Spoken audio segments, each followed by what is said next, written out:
Well, I've got to tell you as well, Dr. Hilary Cass, she said the following, and I quote, "Absolutely convinced that more children will be harmed than if we don't do the trial than if we do." Yeah, but listen to that language. Absolutely convinced. What is this? And she's looking at it the wrong way. So she's basically saying, if we don't do a trial, these children will get puberty blockers from some private provider.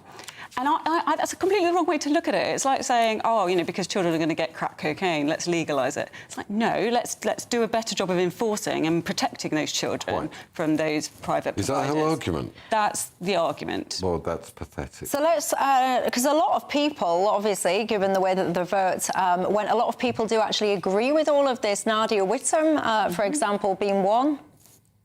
I'd like to remind the House that puberty blockers are still prescribed to young people who are not trans, yet I don't see some of my colleagues who are so exercised when they're given to young trans people expressing the same concerns for their cisgender peers.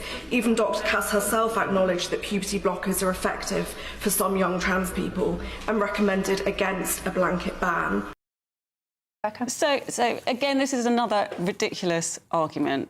So if you had a child with cancer, I would be comfortable giving them chemotherapy because they've got cancer.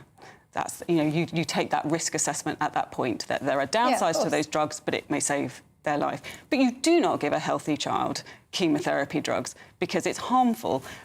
They don't appear to understand that distinction. They seem to think because puberty blockers are prescribed for children with precocious puberty, and they have it for a very short period, and their puberty is not, postponed forever. They seem to think that that means we should give them to healthy children.